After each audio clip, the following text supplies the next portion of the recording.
A body weighs 98 Newton on a spring balance at the North Pole.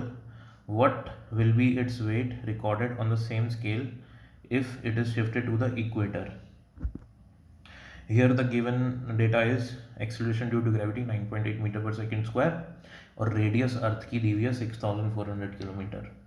Question को समझिए, पहले question क्या कह रहा है कि अगर एक मास इस पॉइंट पे नॉर्थ पोल पे है और अर्थ अपने एक्सिस के अबाउट रोटेशन कर रही है ओमेगा एंगुलर वेलोसिटी से, तो क्या होगा कि जो यहाँ पे अगर मास प्रेजेंट है उस कंडीशन में वो मास सर्कुलर मोशन नहीं कर रहा है, सिर्फ रोटेशनल मोशन कर रहा है। लेकिन जैसे ही मास इस पॉइंट पे आ जाएगा, अर्थ रोटेशन कर रही है, तो वो इस पॉइंट के अबाउट, ये जो ट्रैक मैंने बनाया हुआ है इस ट्रैक के अबाउट, ओके, इस ट्रैक के अबाउट पार्ट जो पार्टिकल है ये सर्कुलर मोशन भी करेगा। ठीक है, अगर ये इस ट्रैक के अबाउट आप एनालाइज कर सकते हैं कि ये सर्कुलर मोशन करेगा ऐसे। ठीक है, अगर ये सर्कुलर मोशन कर रहा है तो इसकी रेडियस ये होगी। अगर मैं और नीचे आ जाऊं तो रेडियस कुछ और हो जाएगी, और नीचे आ जाऊं तो रेडियस ऑफ अर्थ के बराबर हो जाएगी इसकी रेडियस। ठीक है, तो ऐसे रेडियस जो है वो इस पॉइंट से इस पॉइंट तक चेंज हो रही है। अब क्योंकि अर्थ के रोटेशन से क्या होने वाला है कि जो मास है ना, इस जो वेट है इस पर्सन का वो वेरी करेगा। वेट क्यों वेरी करेगा? मेरे को पता है वेट क्या होता है, mg।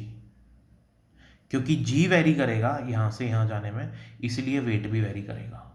ठीक है, मास तो हमेशा सेम ही रहता है, मास सेम ही रहेगा, और इस कंडीशन में मास होगा 10 kg क्योंकि g गिवन है, ओके, और यहाँ पे वेट भी गिवन है 98, तो m हो जाएगा, मास हो जाएगा 10 kg। तो g कैसे वेरी करता है अर्थ के रोटेशन से, वो निकालना है मेरे को। ठीक है, तो उसके लिए मैं क्या करूँगा, इस पॉइंट पे जो कि वर्टिकल से थीटा एंगल पे है, नेट फोर्स देखता हूँ क्या लग रहे हैं बॉडी पे। तो सेंटर की तरफ mg फोर्स लगेगा। ठीक है, ये एंगल थीटा है तो ये 90 माइनस थीटा, ये भी थीटा हो जाएगा।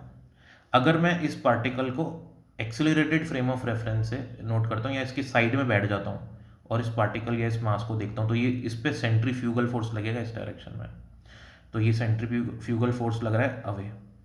ठीक है, m ओमेगा स्क्वायर r, क्योंकि सर्कुलर मोशन ऐसे कर रहा है तो सेंट्रीफ्यूगल फोर्स ऐसे लगेगा। सेंटर, ये सेंटर है, ठीक है ना, सर्कल का सेंटर ये है, तो इससे अवे लगेगा इस डायरेक्शन में centrifugal force m omega square r। अब इसके दो कंपोनेंट हो जाएंगे, ये वाला होगा m omega square r cos theta, ये होगा m omega square r sine theta. अब क्योंकि ये वाला फोर्स इस डायरेक्शन में एक कंपोनेंट लग रहा है सेंट्रीफ्यूगल फोर्स का m omega square r sine theta, तो पहले अगर जब सपोज अर्थ रोटेट नहीं कर रही, ठीक है, तो सेंटर की तरफ सिर्फ एक ही फोर्स लग रहा है mg, ये वाला नहीं लग रहा क्योंकि ओमेगा जीरो हो गया। लेकिन जब अर्थ रोटेशन कर रही है तो ये वाला फोर्स भी लग रहा है, तो क्या इस फोर्स से ये फोर्स बड़ा है कि ये फोर्स बड़ा है?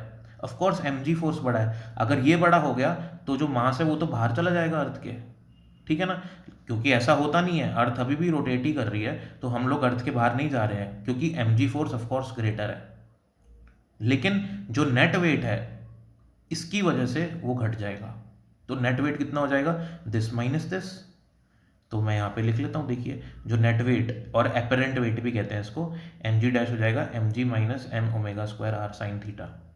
ये स्मॉल आर है, स्मॉल आर और कैपिटल आर के बीच में रिलेशनशिप देख लीजिए आप, ये स्मॉल आर है और ये कैपिटल आर है, इस ट्राइंगल से रिलेशनशिप आ जाएगी, ये R equals to capital R sine theta. ठीक है, तो मैंने वैल्यू पुट कर दी यहाँ स्मॉल आर की जगह कैपिटल आर की, तो मेरे पास ये रिजल्ट आ गया फाइनल।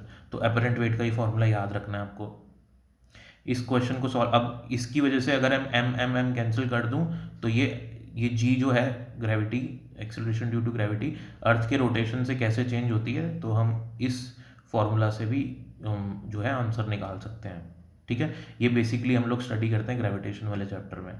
खैर अभी इस क्वेश्चन में हमको इस फॉर्मूला का यूज़ करना है, तो मेरे पास mg है, मास भी है, तो मैं अब mg डैश निकालना है मेरे को। यहाँ पे mg गिवन है, m भी है और ओमेगा नहीं है मेरे पास, r है, थीटा भी है, क्योंकि क्वेश्चन बोल रहा है, अगर क्वेश्चन को रीड करो, कि पहले ऑब्जेक्ट था नॉर्थ पोल पे और फिर वो उसके बाद शिफ्ट होके इक्वेटर पे आ गया, तो यहाँ से यहाँ आऊँगा तो थीटा एंगल क्या हो जाएगा 90।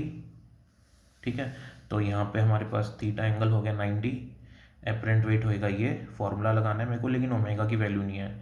Angular speed, angular velocity, total angular displacement that is 2 pi radian, क्योंकि पूरा एक सर्कल घूम जाएगा, एक सर्कल घूम जाएगा तो 2 पाई रेडियन हो गया ना एंगुलर डिस्प्लेसमेंट। तो टोटल टाइम कितना लगेगा, 24 आवर्स इंटू 60 सॉल्व करेंगे, ओमेगा की वैल्यू आ जाएगी, ओमेगा की वैल्यू उठा के आप यहाँ पे पुट कर दीजिए, एम जी डैश आ जाएगा, आंसर आएगा 97.66 न्यूटन। कम हो गया वेट, पहले था नॉर्थ पोल पे 98 न्यूटन। Thank you.